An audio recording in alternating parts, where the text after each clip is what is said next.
Welcome to the Church of Thomas. Thin Places for Halloween, 10/28/07. The tradition of All Hallows' Eve, Halloween, is very old.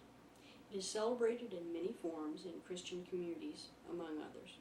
Here in the U.S., there is much partying and pretending. People don't think of it as more than an excuse to dress up in costume. In Mexico, it is a solemn day called the Day of the Dead. I've had friends that recently moved from Mexico who have been offended by the irreverence of Americans on this Day of the Dead. When we talked, they told me that they went to Mass on the Day of the Dead. After the service, the family would bring food to the graves of their dead relatives and friends. The food is partly meant as a tribute in memory of the dead. When we talked a little longer, I also heard something familiar. It was to appease the dead, so they did not harm their living relatives. Most European people I've met pretty much ignore it, unless they see it as preparation for All Saints' Day, which is the next day, November 1st.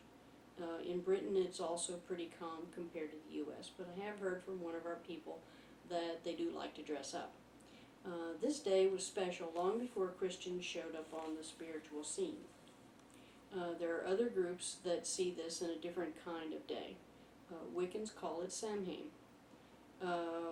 Some people who are stupid enough to want to interact with or talk to a demon use this time to try their sorcery. It has been one of my busiest times of year for rescuing folks who do this. Because it is so easy to invite evil at this time, even the weakest person can call a demon. They just think it is harmless fun. Sorcery is never harmless fun. What they do not seem to understand is anything that easy to call can be impossible for them to send back where it belongs. In addition, because they are not Christians in their thoughts or actions, they lose any protection they might have had. Any nominal Christian who thinks this is harmless is going to be sadly surprised. A nominal Christian is often someone who is raised in a church family, but never got a baptism of fire. They show up, they know what is expected, they go through the motions. Only God knows they are only saying they are Christian, because it is the thing to do. For a nominal Christian, church is a social get-together, not a worship of God. At least they are trying. Sometimes a stressor will help tip them into God's arms. Like the old saying goes, there are no atheists in foxholes. Facing death can do wonders for your faith and believe in God. Of course, there are people without even the slightest pretense of Christianity. They may be the spiritual dilettantes I talked about last week. These folks are in serious danger, both spiritually and physically. I had a friend who was not Christian. They'd got together with a couple of friends, drank a case of beer, decided to see if anything would answer their call.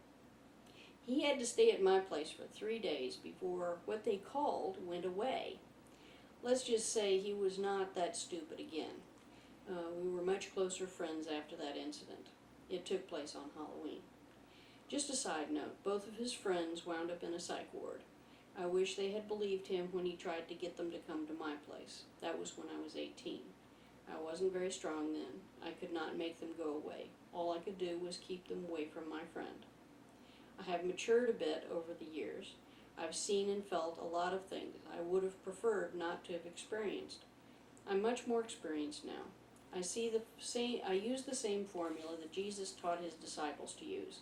Demons are sent home directly when I find them.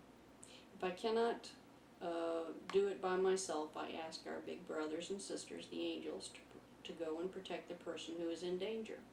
The last group that might find this a good time to optimize their work are capable of asking demons to do jobs for a reward. These are not reputable people. I do not care what tradition of religion you claim to follow. Any doings with demons is bad news. These people never give anything from their store of energy. It is the victims that pay for this sorcery. In many traditions, Halloween is a time when the barrier between earth, heaven, and hell is not strong. Maybe someone will figure out why that happens someday. As I have shared before, heaven, hell, and the world fill the same space. They are in different dimensions of this universe. The rules of each do not overlap into the others. These are weak spots in the barrier, are called thin spots. At the thin places, things from elsewhere can come here. If a person is near one, they are considered vulnerable to being taken to the other place. Since heaven is not interested in kidnapping people, it was the demons people feared would show up. I was appalled by a recent sermon I heard by a supposedly Christian minister. She was talking about thin places. She had read one book, sound familiar, and it said that there were Celtic places of power. She made these thin places sound wonderful. She said it was where people could access power very freely. She was talking about portholes that could have very unpleasant things come through. She saw no danger in accessing these thin places. I asked her if she considered what might be on the other side of these thin places. She told me it must be okay if God let us get a peek at heaven.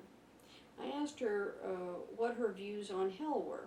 She said she did not believe there was one. I asked about demons. She said, oh, sure, there are bad people in the world. She said that she did not believe in demons. I felt like telling her what I saw around her, but she would not have believed me. So I left and have not returned to that church. It is not Christian, and though it uses Christian services to sucker people in to attend. What I saw next to her was a demon.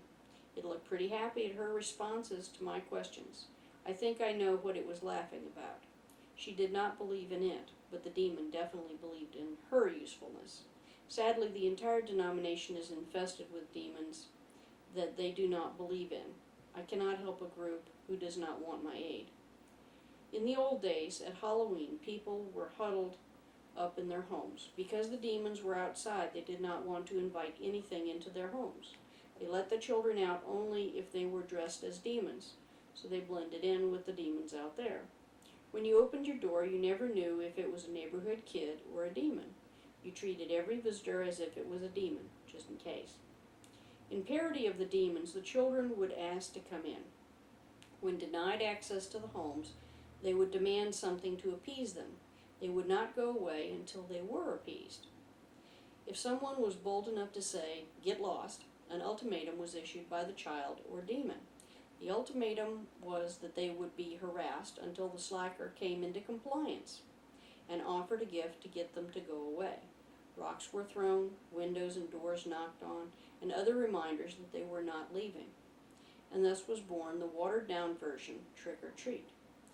May your Halloween be safe and uneventful. Take care, and may God bless you all on this perilous holy day. God bless the whole world, no exceptions. Angel Eliza.